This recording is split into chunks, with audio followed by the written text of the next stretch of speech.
7월 14일 수요일 성령님과 함께하는 100일 가정예배를 시작하겠습니다. 다같이 주님 가르치신 기도합니다. 하늘에 계신 우리 아버지, 아버지의 이름을 거룩하게 하시며 아버지의 나라가 오게 하시며 아버지의 뜻이 하늘에서와 같이 땅에서도 이루어지게 하소서. 오늘 우리에게 일용할 양식을 주시고 우리가 우리에게 잘못한 사람을 용서하여 준 것 같이 우리 죄를 용서하여 주시고 우리를 시험에 빠지지 않게 하시고 악에서 구하소서. 나라와 권능과 영광이 영원히 아버지의 것입니다. 아멘. 찬송가 510장 하나님의 진리 등대 찬송가 510장을 부릅니다.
이 시간 우리에게 주시는 하나님 말씀은 신약성경 누가복음 7장 31절로 35절입니다.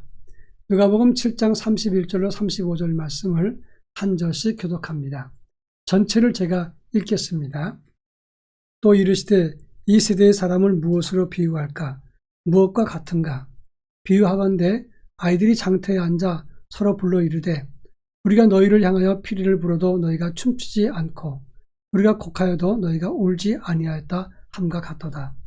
세례 요한이 와서 떡도 먹지 아니하며 포도주도 마시지 아니하며 너희 말이 귀신이 들렸다 하더니 인자는 와서 먹고 마시매 너희 말이 보라 먹기를 터먹어 포도주를 즐기는 사람이요 세리와 죄인의 친구로다 하니 지혜는 자기의 모든 자녀로 인하여 옳담을 얻느니라. 아멘.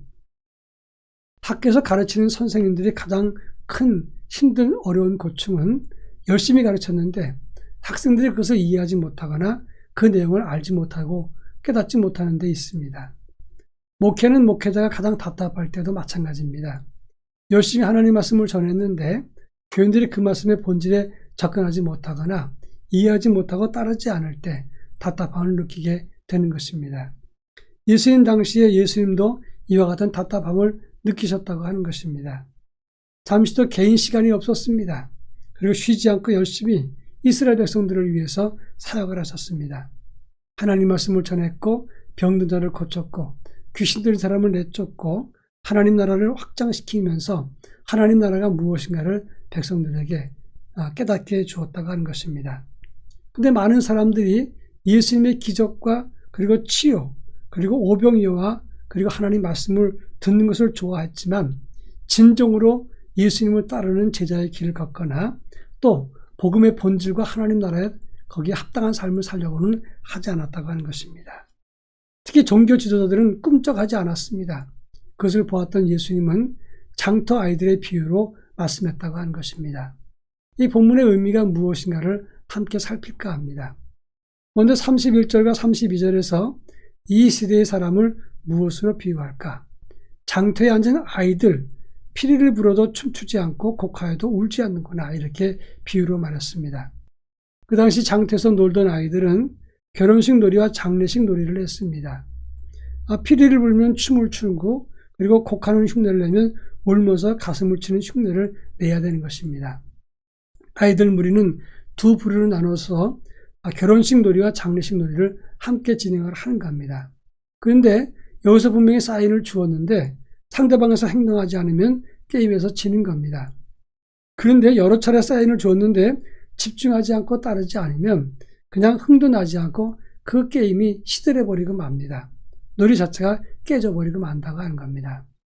마찬가지로 이 아이들처럼 종교 지도자들, 율법을 조금이라도 아는 사람들은 예수님 가르침 그렇게 목 놓아 가르쳤어도 그것을 따르지 않았다고 예수님이 지적을 하고 있는 겁니다. 영적으로 강팍하고 무디어져서 예수님의 말씀을 듣고도 깨닫지 못할 뿐만 아니라 그리고 그것을 따르지도 않고 오히려 반대하고 거역했다고 하는 겁니다. 장로교에서 칼빈 그러면 장로교의 정점이고 시작점이라고 말하는 훌륭한 경건한 신학자요 하나님의 종이라고 평가를 합니다. 근데 그 신학자 칼빈, 그 칼빈이 제네바에서 사역했을 때 그를 반대하는 사람도 많이 있었다는 것입니다. 예수님 사역도 마찬가지입니다.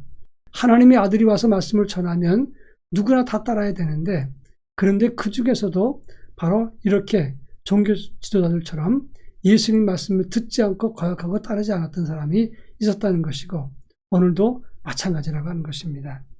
그런가 하면 33절에 보면 세례 요한이 와서 떡과 포도주를 마시지 않고 그리고 그는 회개하라고 광야에서 외쳤습니다. 그런데 그 당시 종교 지도자들은 바로 이 세례 요한이 귀신이었다고 이야기했다고 하는 겁니다. 그 당시 세례 요한은 마지막 예언자로 사람들이 생각을 했고 청빈과 경건의 사람이었습니다. 광야에 나가서 금식했고 포도주나 독주를 마시지 않는 나시린으로 살았습니다. 누가복음 1장 15절과 또 마가복음 1장 6절에 보면 메뚜기와 석청만 먹으면서 하나님 말씀을 전하면서 광야에서 외치는 자의 소리로 회개를 촉구했다고 합니다. 많은 사람들이 이 세례 요한을 존경했고 하나님의 종으로 인정을 했습니다.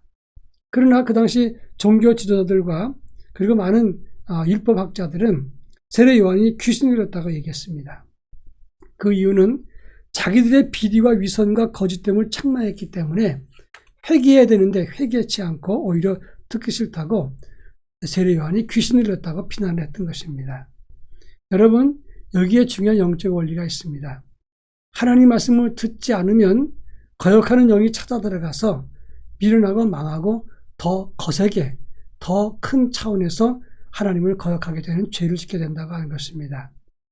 하나님 말씀은 지금 내게 주시는 하나님 말씀으로 드려야만 되는 것입니다. 마지막으로 34절과 35절에 보면 예수님이 먹고 마시면서 하나님 말씀을 전하니까 이제 그 종교 지도자들 세례 요한 보고 귀신 들렸다고 했던 그들은 이제 예수님을 향해서 저는 먹고 즐기기를 탐하는 자라 이렇게 얘기했습니다. 가난하던 예수님 두벌 옷도 가지지 않고 전대도 가지지 않았습니다. 그리고 백성들에게 모든 것을 다 나눠줬습니다. 그런 예수님이 세 끼를 먹는다 한들 무슨 먹고 즐기기를 탐할까? 좋은 것이 어디 있겠습니까? 그런데 그 당시 종교 지도자들은 세례 요한 복은 귀신 들렸던 사람, 예수님 복은 먹고 마시기를 탐하는 사람이라고 시비했습니다. 여기 이래도 시비 저래도 시비한 것인데 이것은 악한 영이 씌인 사람의 특징이라고 하는 것입니다. 부정적이고 시비가 많고 싸우고자 하는 악한 영에 씌인 사람들은 이래도 싸움 저래도 싸움 이래도 시비 저래도 시비한다고 하는 것입니다. 하나님 말씀을 들을 때 듣고 돌이키면 복된 사람입니다. 그러나 듣지 않고 망하는 길에 서렀다가 나중에라도 돌아서면 다행한 사람이고 오늘 본문에 나오는 이들처럼 끝까지 이래도 시비 저래도 시비하는 사람은 가장 불행한 사람이요 망하는 사람이라고 말할 수 있습니다. 기왕 하나님 말씀을 듣고 우리가 망하는 길에 서지 말고 하나님 말씀 안에서 흥하는 사람, 복된 길을 걸어갈 수 있기를 바랍니다. 다 같이 기도합니다. 주의 말씀을 듣고 따르는 자가 되게 하옵소서. 또 한 가지는 말씀을 통해서 영성을 새롭게 하는 믿음의 사람, 그런 믿음의 길을 걸어가게 하옵소서 기도하겠습니다. 다 같이 기도합니다.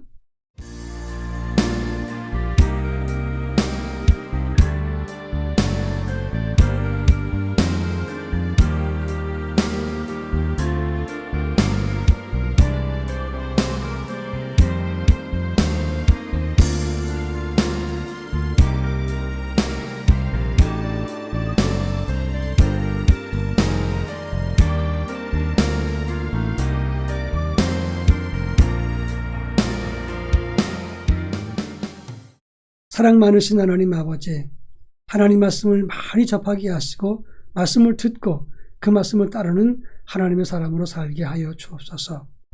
말씀을 듣고 순종함으로 그리고 하늘의 열매를 가득 맺는 주님의 제자가 되게 하시고 말씀을 듣고도 거역하는 자, 어리석은 자가 되지 않도록 저희들에게 은혜를 덧입혀 주옵소서. 그리고 순종과 말씀을 듣고 따름으로 하나님이 기뻐하는 의의 도구가 되게 하옵소서. 예수님의 이름으로 기도합니다. 아멘.